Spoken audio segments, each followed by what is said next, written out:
So hello everyone, this is your Vikas bhaiya and स्वागत है आपका अपने छोटे से प्यारे से यूट्यूब चैनल टॉपिक से टॉप तक में। तो आज के इस वीडियो में कवर करेंगे मैटर इन आवर सराउंडिंग, जो कि बचा हुआ पोर्शन है। तो ये वीडियो का पार्ट 2 होने वाला है। अब पार्ट 1 कहाँ है? तो पार्ट 1 को हमने ऑलरेडी कवर कर लिया है, जो कि लगभग 50 मिनट की वीडियो बनी थी। उसकी लिंक आपको डिस्क्रिप्शन बॉक्स में मिल जाएगी। यदि नहीं देखे हैं तो प्लीज़ जाकर वहाँ से विजिट करिए। एक अच्छा सा कंसेप्ट था चैप्टर का। तो चलिए बिना टाइम वेस्ट करते हैं आगे की टॉपिक्स को स्टार्ट। तो अब देखते हैं अपना इफेक्ट ऑफ प्रेशर। अब तक क्या था? टेम्परेचर था। तो अब देखते हैं अपना प्रेशर, आखिर इसका रोल क्या होता है। तो बेसिकली बात करें सॉलिड, लिक्विड और गैस, तीनों में से अब कंप्रेसिबल सबसे ज्यादा कौन होता था? तो पीछे देखते आ रहे हैं, सॉलिड था मतलब माइन्यूट, बिल्कुल होता ही नहीं था। लिक्विड क्या था? थोड़ा बहुत हो रहा था। बट वहीं जो गैस था हमारा, अभी पढ़े थे कि मोर कंप्रेसिबल। तो इसमें केवल गैस के बारे में बात करें, क्योंकि जब गैस ज्यादा कंप्रेस हो रहा है तो उसी के एप्लीकेशन में बात करते हैं। तो आइए देखते हैं आखिर हमारा इफेक्ट ऑफ प्रेशर होता क्या है गैसेस पे। तो हम जानते हैं, अभी रुकिए, बोर्ड पे नहीं देखना है। एलपीजी गैस और जो सीएनजी वगैरह हमारे होते हैं, जैसे एलपीजी बोलते हो लिक्विफाइड पेट्रोलियम गैस, और सीएनजी कंप्रेस्ड नेचुरल गैस, जो कि हमारे किचन में और ऑटोमोबाइल व्हीकल्स में यूज होते हैं। तो आखिर ये तो आपका गैस होता है, बट जो आपका वो इस प्रकार का कंटेनर में आता है कुछ, यदि घर का सिलेंडर देखें तो कुछ इस टाइप का रहता है, और वहीं जो वो वाला होता है, मतलब कुल मिला करके आपको एक सिलेंड्रिकल बॉटल में देखने को मिलता है।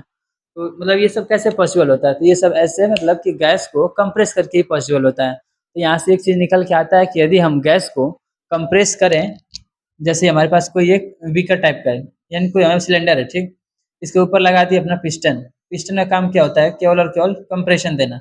इससे हमारे गैसेस हैं, ये सब हमारे गैस के पार्टिकल्स हैं। अब इनके ऊपर हम प्रेशर लगा रहे हैं, या फिर फोर्स, जो भी समझिए, इनको हम कंप्रेस करें तो क्या होगा?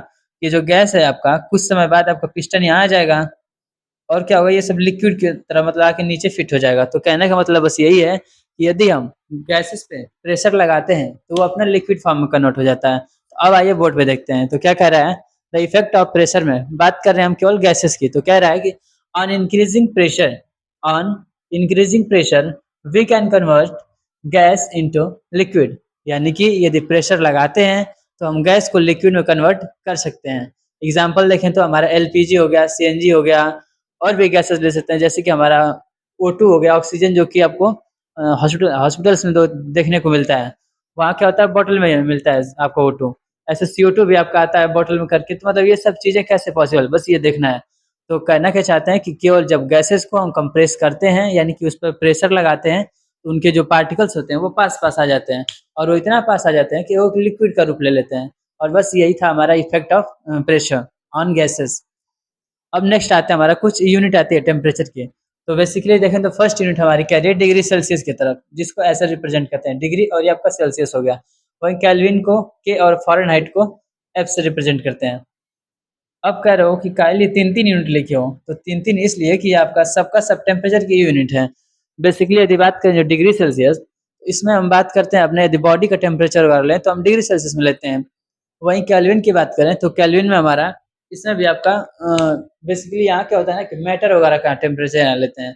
जैसे कोई काम इंडस्ट्रियल वगैरह जो भी कुछ होगा, वहाँ पे हम केल्विन का यूज करेंगे। केमिस्ट्री वगैरह में केल्विन नहीं होता। और वो जो फॉरेनहाइट है, ये भी आपका बॉडी के लिए होता है। जैसे फीवर बोलते हैं ना कि 98 हो गया आपका, तो ये भी आपका यूनिट है। लेकिन यहाँ थोड़ा सा फोर्स देते हैं कहाँ? केल्विन की तरफ। तो केल्विन हमारा होता है एसआई यूनिट ऑफ टेम्परेचर।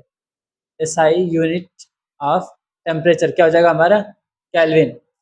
अब ये तो हम देख लिए कि हमारे पास यूनिट आ गई टेम्परेचर की तीन, केल्विन, डिग्री सेल्सियस और फ़ारेनहाइट। अब थोड़ा सा कन्वर्जन पढ़ लेते हैं 9th लेवल पे। यदि कन्वर्जन देखें तो ये तीनों का आता है कि डिग्री से सेल्सियस, सेल्सियस से केल्विन, मतलब कोई दे देगा आपको, बोलेगा फ़ारेनहाइट से केल्विन करिए, केल्विन से फ़ारेनहाइट, या फिर सेल्सियस से केल्विन, केल्विन से फ़ारेनहाइट। बट अभी आपके 9th लेवल पे केवल आपको ये बोलेगा सेल्सियस से केल्विन और केल्विन से सेल्सियस कन्वर्ट करिए।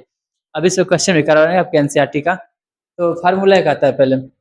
यदि आप एनसीईआरटी अपना पढ़ेंगे तो आपको 1 से 1.5 पेज में पूरा घुमाएगा, मतलब 1 पेज लगभग तो, लेकिन वो सब में निचोड़ के आता है लगभग, पूरा देख लें लास्ट तक। तो हम यहाँ से केवल 2 फार्मूला निकल के आते हैं।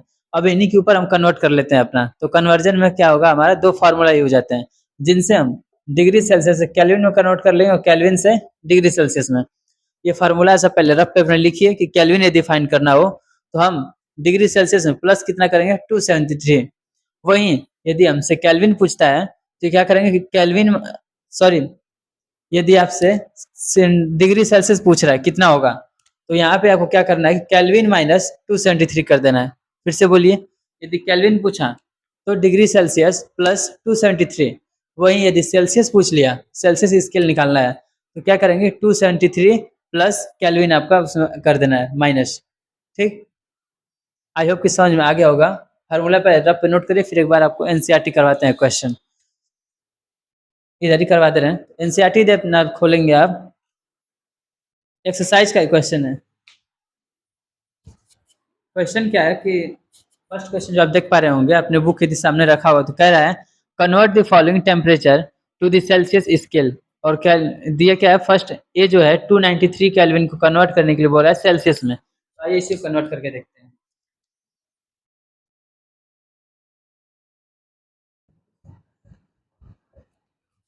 क्वेश्चन है हमारा कि 293 केल्विन को डिग्री सेल्सियस में कन्वर्ट करिए। तो फार्मूला हमारा क्या कहता है कि यदि डिग्री सेल्सियस में कन्वर्ट करना है तो उसमें केल्विन माइनस 273 कर देंगे। केल्विन हमारा कितना है 293 माइनस 273,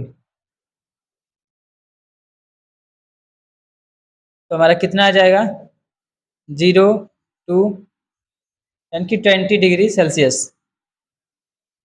ये रहा हमारा कन्वर्जन, बिल्कुल सिंपल सा। अभी 9th लेवल पे आपको इतना ही आएगा कि केल्विन से सेल्सियस में करिए, सेल्सियस से केल्विन में। तो एक सेल्सियस वाला भी देख लेते हैं।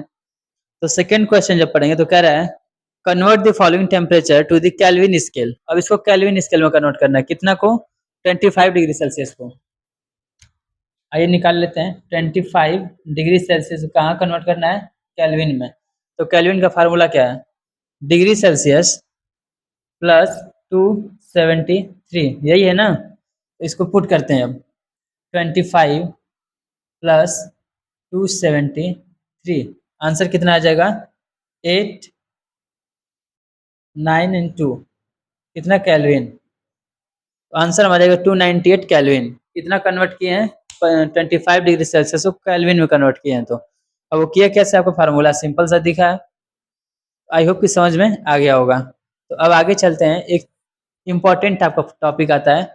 इम्पॉर्टेंट इसलिए क्योंकि थोड़ा सा कंसेप्ट वाला चीज़ें हैं, और कोई भी उठेगा तो आपसे यहीं से चैप्टर यदि जज करने की कोशिश कोई करता है तो आपसे सेम यही क्वेश्चन पूछता है, यही सारे। इनको आगे डिस्कस करते हैं कौन कौन से क्वेश्चन कोई आपसे रेज कर सकता है। तो नेक्स्ट हमारी टॉपिक आती है क्या, हमारा लेटेंट हीट। आइए देखते हैं उसको क्या है। लेटेंट हीट, नाम सुन के क्या लगता है, लेटेंट का मीनिंग होता है छिपा हुआ या फिर हिडन। तो यहाँ से लिख सकते हैं इसको हिडन हीट। लेटेंट का मतलब हिडन, और जो हीट है कहीं ना कहीं छिपा हुआ वाली बात कर रहा है। इसको हिंदी में बोलते हैं गुप्त उष्मा। तो अब आइए देखते हैं, उससे पहले एक चीज बता रहे हैं, जब हिडन है तो जाहिर सी बात हमें दिखेगा नहीं, अब इसको ऑब्जर्व कैसे करेंगे। आइए देखते हैं इसका डिफिनेशन क्या कहता है। लेटेंट हीट यदि देखें तो कह रहा है द हीट एब्जॉर्ब और release during the change of state of a substance. यानी कि एक प्रकार का हीट है जो कि या तो इवॉल्व हो रहा है या फिर एब्जॉर्ब हो रहा है, कब, during the change of state of substance. जैसे अभी हम पीछे पढ़ के आ रहे हैं कि हमारा क्या होता है, मेल्टिंग वगैरह सब कुछ हो रहा है, जैसे हमारा सॉलिड है। अब सॉलिड से हमें जाना है लिक्विड में, या फिर लिक्विड से सॉलिड, सॉलिड से गैस, गैस से लिक्विड, मतलब कुल मिला करके ये जो चेंज चल रहा है आपका एक स्टेट से दूसरे स्टेट में जाना, तो उस टाइम जो हमें हीट चाहिए, यानी कि जब मेल्टिंग कर रहे थे यहाँ पे हमें हीट चाहिए था, वहीं जब हमारी इवापोरेशन था तो यहाँ से हीट निकल रहा था।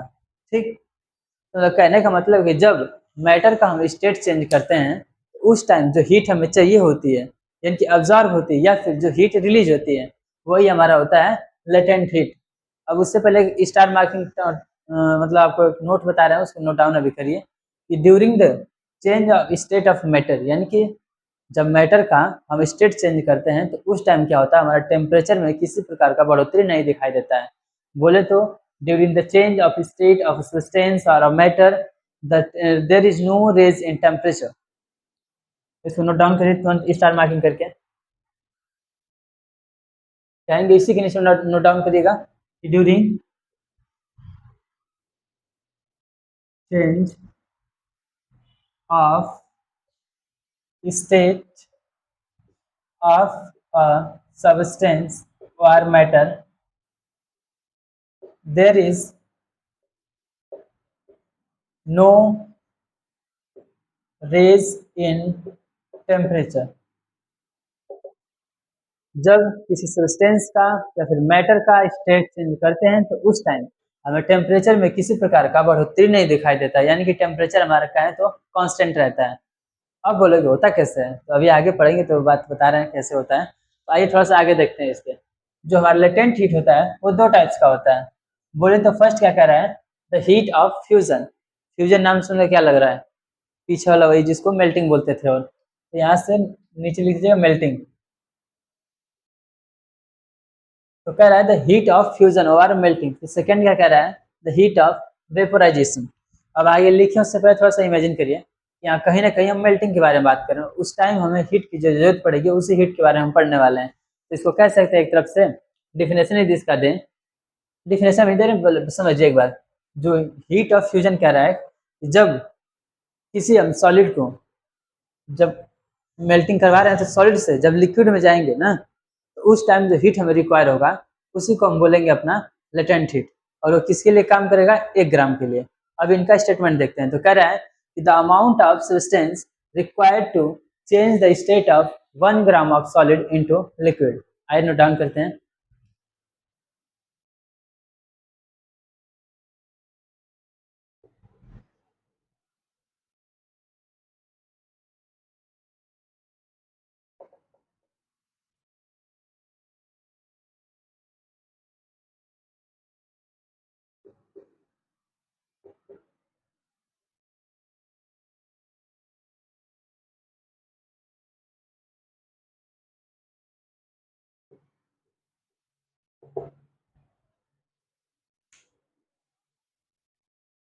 क्या कह रहा है कि the amount of heat required to change the state of 1 gram of solid 1 gram of solid into liquid is known as heat of fusion. एक बार और समझिए क्या कह रहा है कि जब 1 ग्राम हम सॉलिड को क्या करेंगे, मेल्ट करा रहे हैं ना। जब 1 ग्राम सॉलिड को अब मेल्ट कराएंगे क्या होगा, लिक्विड में कन्वर्ट होगा। तो कह रहा है कि जब 1 ग्राम सॉलिड को मेल्ट करवाएंगे तो उस टाइम जो हीट हमें रिक्वायर होगी उसी को बोलते हैं द हीट ऑफ फ्यूजन या फिर लेटेंट हीट ऑफ फ्यूजन। ठीक, लेटेंट अपने आप यहाँ से ऐड कर लीजिए, सब टॉपिक है। एक बार और देखिए क्या कह रहा है, the amount of heat required to change the state of 1 gram of solid into liquid is known as heat of fusion। I hope clear है। अब चलते हैं नेक्स्ट आपका क्या कह रहा है, द हीट ऑफ वेपोराइजेशन। ये तो आप कर ही लोगे खुद से।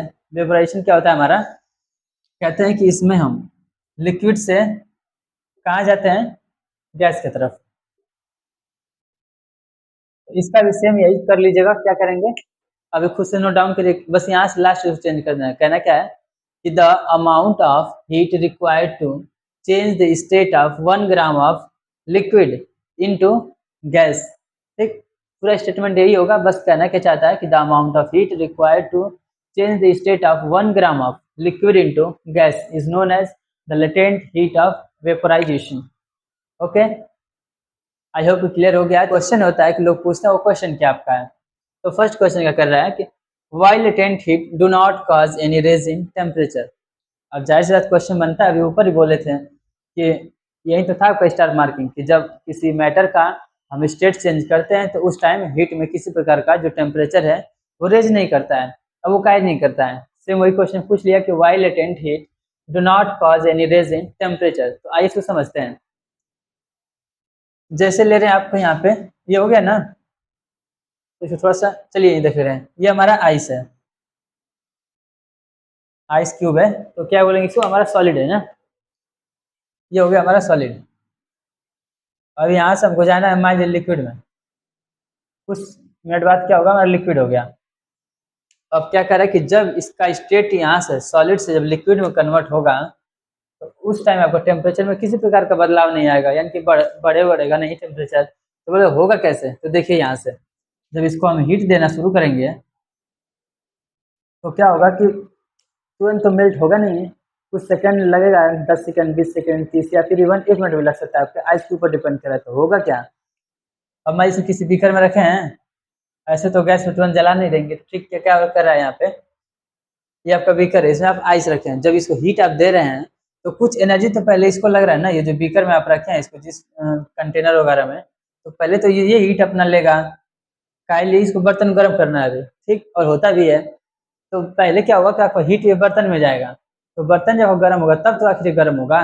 तो जब तक यानी कि टेम्परेचर आपका जो हीट है बर्तन में जा रहा है तब तक तो ठीक है, ऑब्जॉर्व करते जाए ऑब्जॉर्व करते जाए, फिर एक टाइम ऐसा आएगा जब ये अच्छे खासे हीट हो जाएगा तो फिर तब जाके आपका ये मेल्ट होना शुरू करेगा। तो यही कह रहा है कि जो फिर आपका होता क्या है कि जो हीट होती है वो सब्सटेंस को चेंज करते टाइम जिस वेसल वगैरह में आप रखे होंगे उसमें वो थोड़ा सा आपका हीट एब्जॉर्ब हो जाती है। फिर से समझिए, काइनेटिक टेम्परेचर रेज होता है। तो जब स्टेट इसका चेंज कर रहे हैं तो कुछ हीट पहले इसको चाहिए यानी कि उस पॉइंट तक आने के लिए, तब इसका मेल्टिंग होगा। अब आइस है तो वही कह रहा है कि कुछ हीट आपका एब्जॉर्ब हो जाती है, किस फॉर्म में, या तो जिस वेसल में रखे हैं उसमें, या फिर स्टेट चेंज करते समय कुछ हीट आपका एब्जॉर्ब हो जाती है और वहीं आपका थोड़ा सा रुक जाता है और आपको दिखता कब है, जब ये चीज़ मेल्ट हो जाती है। तो इसलिए कह रहे हैं उस टाइम आपका टेम्परेचर किसी प्रकार का बढ़ेगा नहीं, यानी कि कांस्टेंट रहेगा। आई होप क्लियर हो गया होगा, क्योंकि जो हीट आपका था इस वेसल वगैरह में लग गया और उसके बाद जब आप देखेंगे तब लगेगा कि हाँ अब यहाँ से मेल्टिंग स्टार्ट हुआ है, तो आधा हीट आपका इसमें खपत हो गया। काहे लिए? जब आप इसका स्टेट चेंज कर रहे थे उस टाइम। सेकंड क्वेश्चन का पूछ रहा है कि which one have more amount of energy, whether water at 100 degree Celsius और स्टीम एट 100 डिग्री सेल्सियस।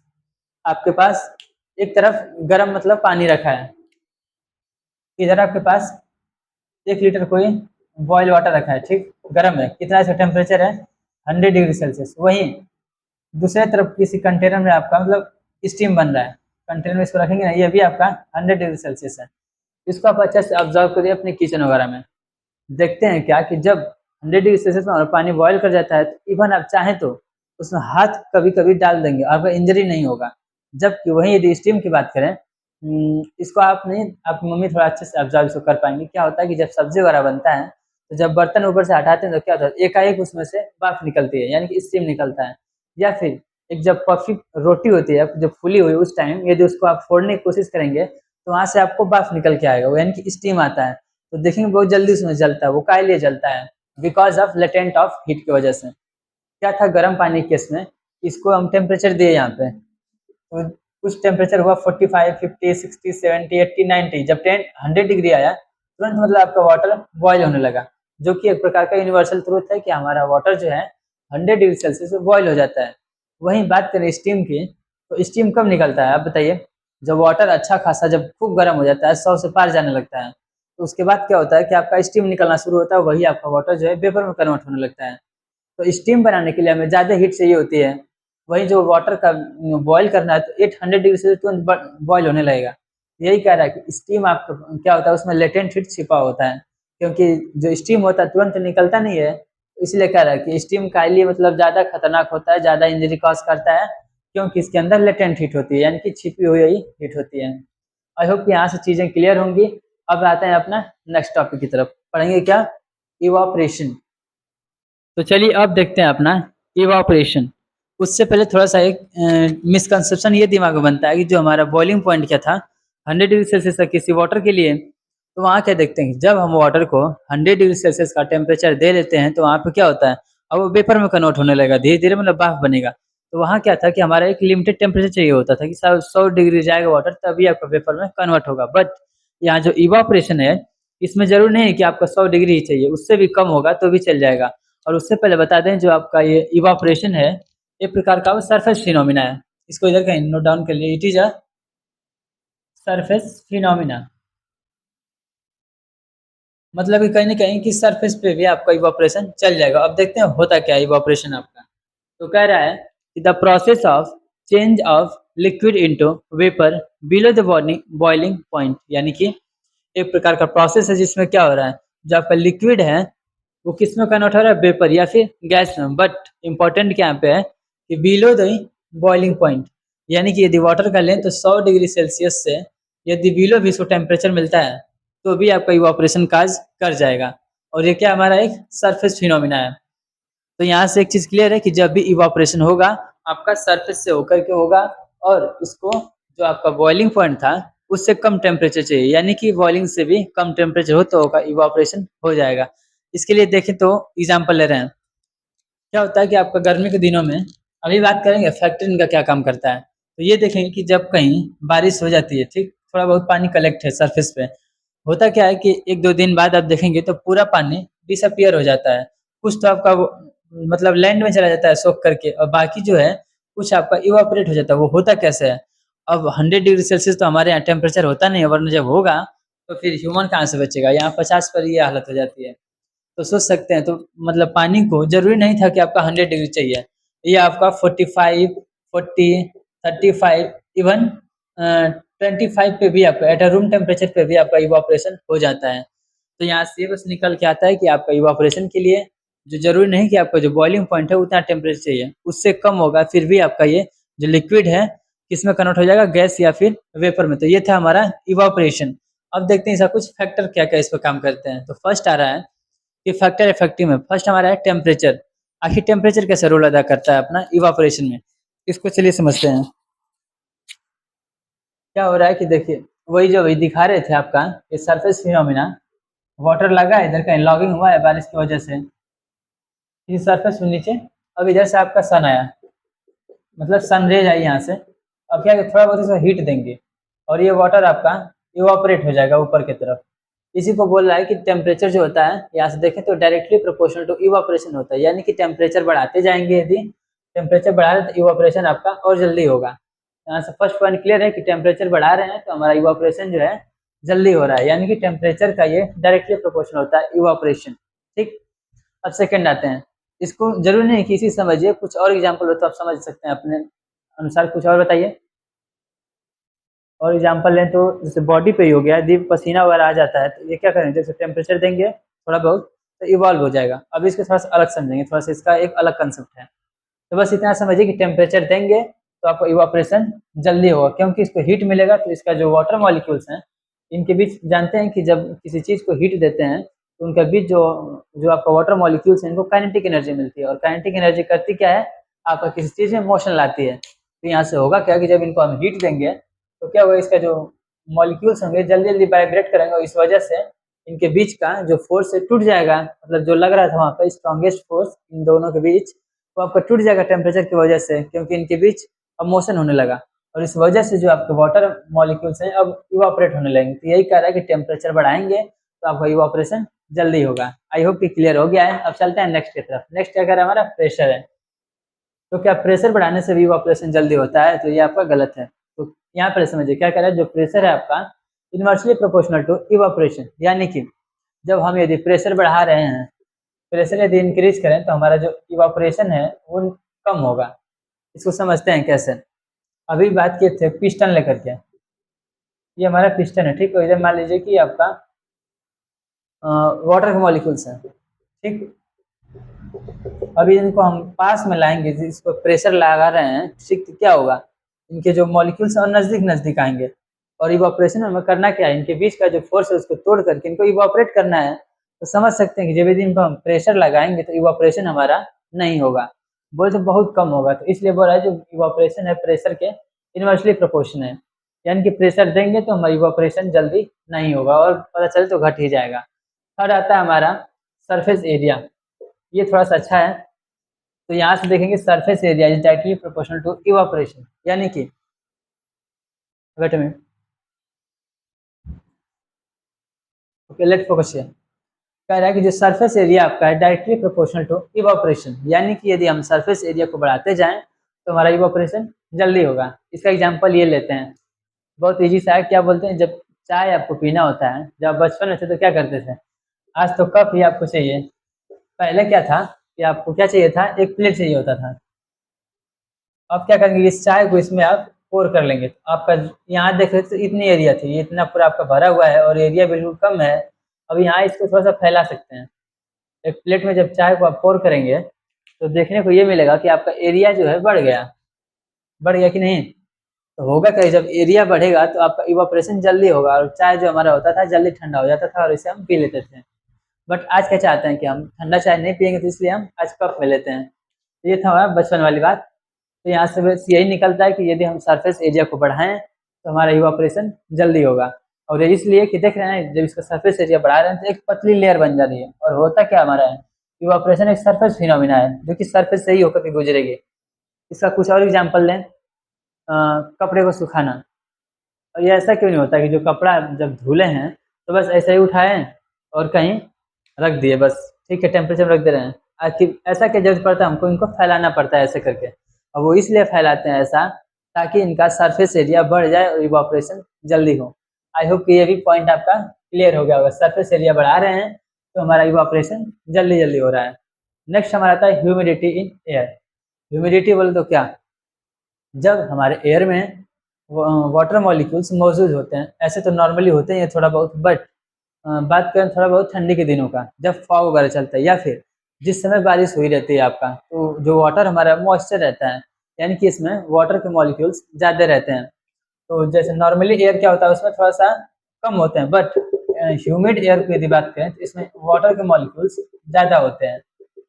तो उस टाइम बोल रहा है कि ह्यूमिडिटी इन एयर, जब एयर में आपका ह्यूमिडिटी होगा यानी कि वाटर मॉलिक्यूल्स मौजूद होंगे, उस टाइम क्या हमारा इवापोरेशन होगा, तो बोलेंगे होगा बट बहुत कम होगा। इसलिए इसको बोल रहा है it is inversely proportional to humidity, यानी कि जो आपका इवापोरेशन है ह्यूमिडिटी के इनवर्सली प्रोपोर्शनल है, यानी ह्यूमिडिटी जितना एयर में होगा, जितना वाटर मॉइस्चर होगा एयर में, उतना ही हमारी इवापोरेशन बहुत कम होगा। इसके लिए ये देखेंगे कि जो हमारा बारिश के दिन में जब कपड़ा सुखाते हैं तो क्या होता है, कई कई दिन तक सूर्य नहीं निकलता है, बट होता कैसे है, अभी नेक्स्ट पॉइंट उसी को सपोर्ट करेगा।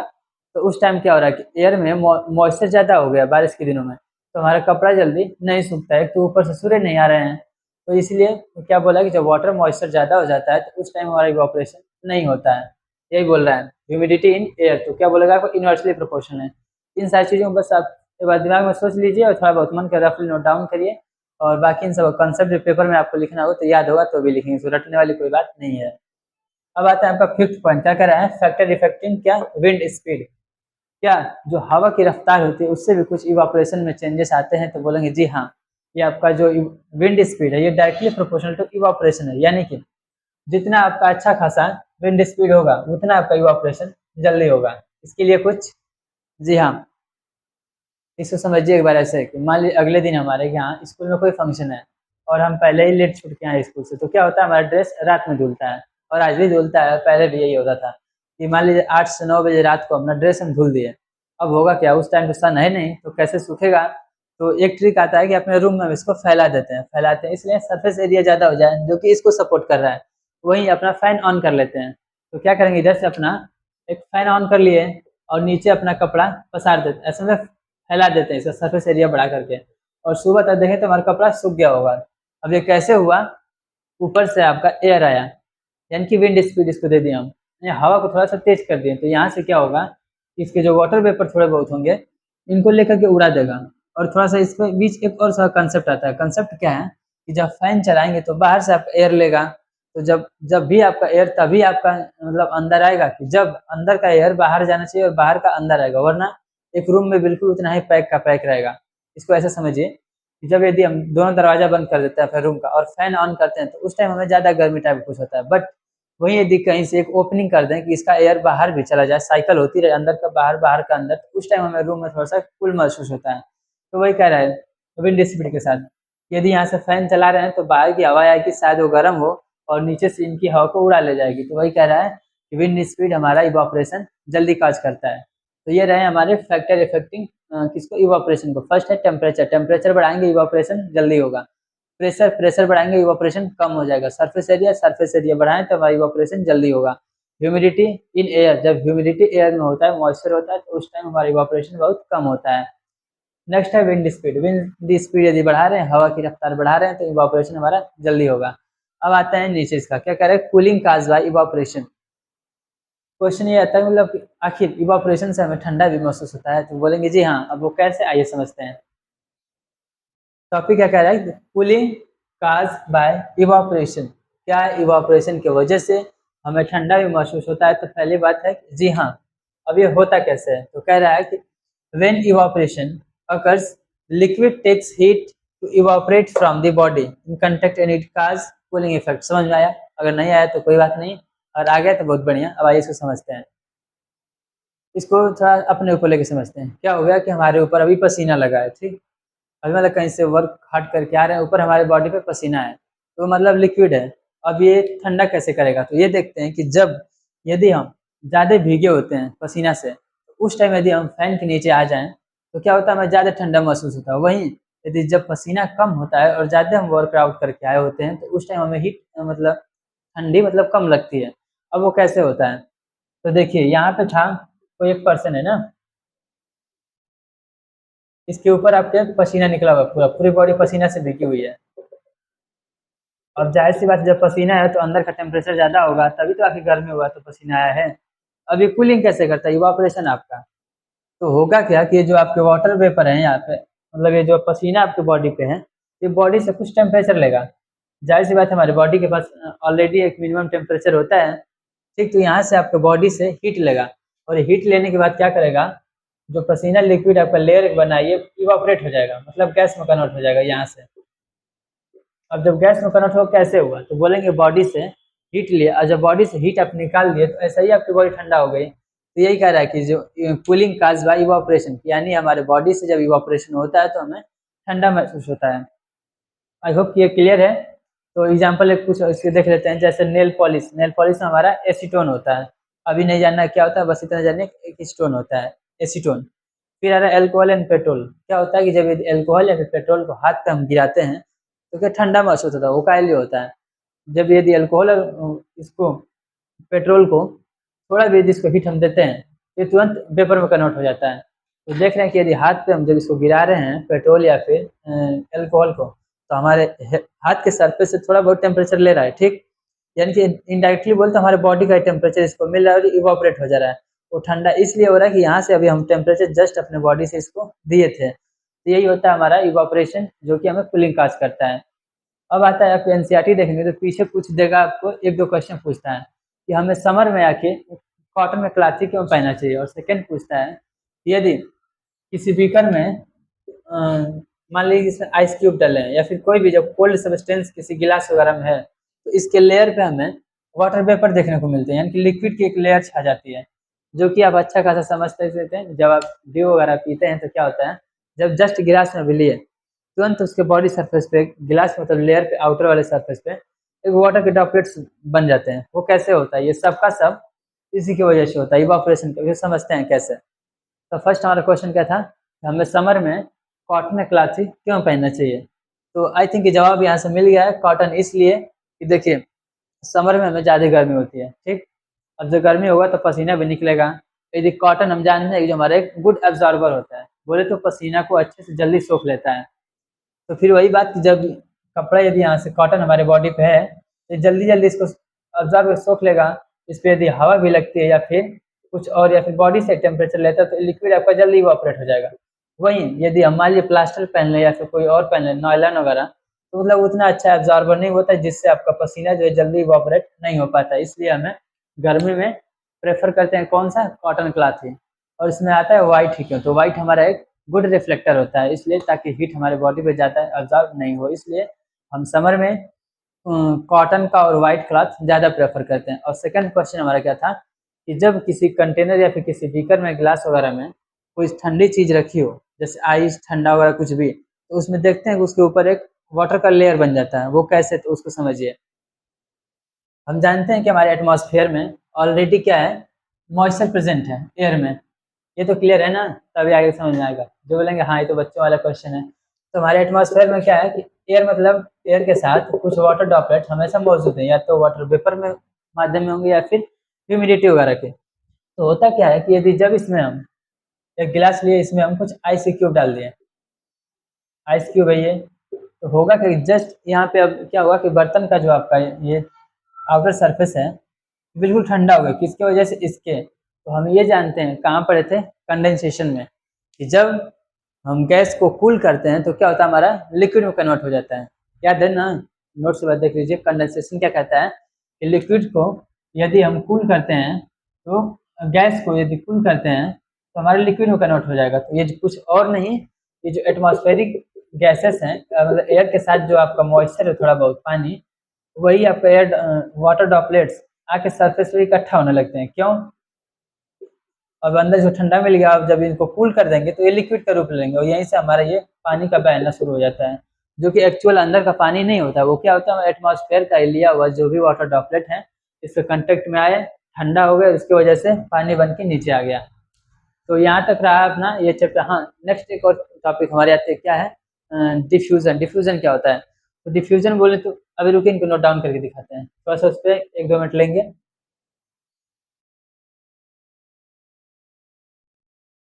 तो इस वीडियो का लास्ट टॉपिक क्या बचता है हमारा? डिफ्यूजन। डिफ्यूजन होता है क्या है? तो बेसिकली ये समझिए कि द इंटरमिक्सिंग होता है, यानी कि किसी एक सब्सटेंस, किसी एक मैटर में, हमारे पास कोई बॉडी ए है एंड ये बी है, ठीक, कोई हमारा सब्सटेंस है, इसका इसमें मिलना या फिर इसका इसमें मिलना, बोले तो किसी एक दो चीज़ों का आपस में मिलना, यही हमारा डिफ्यूजन होता है। और डिफ्यूजन में देखें तो सॉलिड, लिक्विड, गैस, 3 स्टेट पढ़े हैं हम। तो वहाँ पे यदि बात करें सॉलिड, लिक्विड एंड गैस, तो सबसे ज़्यादा हमें डिफ्यूजन गैसेस में देखने को मिलता है। और ये क्यों? इसलिए कि ये जो होता है, हम देखे थे अभी इसका मॉलिक्यूलर स्ट्रक्चर, तो क्या था हमारे गैसेस में, कुछ ये दूर दूर तक के होते हैं हमारे जो। और वहीं लिक्विड की केस देखें तो इससे मतलब जल्दी पास होंगे, वहीं सॉलिड यदि देखें इसमें तो बिल्कुल पास पास था, बस समझ सकते हैं। तो गैसेस में इसलिए क्योंकि इनका जो इंटरमॉलिक्यूलर स्पेस है, ये दो मॉलिक्यूल के बीच का जो स्पेस है इसको बोलते हैं इंटरमॉलिक्यूलर स्पेस। तो इनके बीच जो फोर्स भी कम लगता है, तो इसलिए ये समझ सकते हैं यहाँ से कि इनके बीच कोई भी सब्सटेंस जल्दी यानी मिक्स कर जाएगा। और डिफ्यूजन आपका सॉलिड सॉलिड में भी होता है, सॉलिड लिक्विड में भी होता है, बट हमें पढ़ना क्या है? गैसेस में, क्योंकि इनमें थोड़ा हाई होता है। आइए देखते हैं क्या कह रहा है। कह रहा है कि diffusion it is the intermixing of particles due to movement of particle from higher concentration to the lower concentration. यानी कि ये डिफ्यूजन कैसे होता है? जब इनके जो मॉलिक्यूल हैं या फिर पार्टिकल हैं, जब ये वाइब्रेट करेंगे या फिर मोशन करेंगे, मोशन वही मूवमेंट बोला है, the intermixing of particles due to movement of particle. इनके मूवमेंट की वजह से इनके बीच स्पेस वगैरह हो जाता है और एक दूसरे के साथ मिक्स कर जाते हैं। और गैसेस के केस देखें तो गैसेस में हमारा ज़्यादा देखने को मिलता है डिफ्यूजन। एग्जाम्पल लें तो आप ही बताइए, देखिए कैसे ये होता है कि मतलब कैसे आप जान जाते हो कि पड़ोस के घर आज मटन बन रहा है, कैसे? तो बोलेंगे ये इसका कारण केवल और केवल डिफ्यूजन होता है। या फिर अभी यही मान यदि एक कॉर्नर में कहीं हम वो जला दें, इंस्टेंस स्टिक, बोले तो अगरबत्ती यदि जला देते हैं, तो हम यदि यहाँ इस अगरबत्ती को लगाए हैं तो होगा क्या? ये पूरे रूम में यदि उस कॉर्नर जाएँ, वहाँ जाएँ, तो हमें इसका सुगंध देखने को मिलेगा। वही चीज़ होता था यदि हमारे ये पड़ोसी का घर है, यहाँ मटन बन रहा है और आपके घर तक सुगंध आ गया। ये सब कैसे पॉसिबल है? Just because of diffusion. क्योंकि यहाँ क्या था, यहाँ भी जो एयर मौजूद हैं, इनके बीच इनका पार्टिकल गया या फिर इनके यहाँ से जब किचन से आ रहा है एयर के साथ, ठीक, एयर में इनका यहाँ से जो फ्रेगनेंस वगैरह था सब मिक्स हो गया। अब यही एयर आपके घर भी आया एयर के साथ मिक्स होकर के, तो इसीलिए हमें ये दिखा कि हाँ कहीं ना कहीं कुछ बन रहा है, या फिर ये नहीं होता है कि हाँ कुछ महक रहा है। ये सब कुछ डिफ्यूजन की वजह से होता है, क्योंकि इनके पार्टिकल एक दूसरे के साथ मिक्स हो जाते हैं। तो आई होप कि चैप्टर समझ में आ गया होगा। यदि यहाँ तक देख लिए हैं तो एक ग्रीन हार्ट कमेंट बॉक्स में छोड़ के जाइए, और बाकी देखिए लाइक डिसलाइक आपके हाथ में, जो मन करे वो करिए।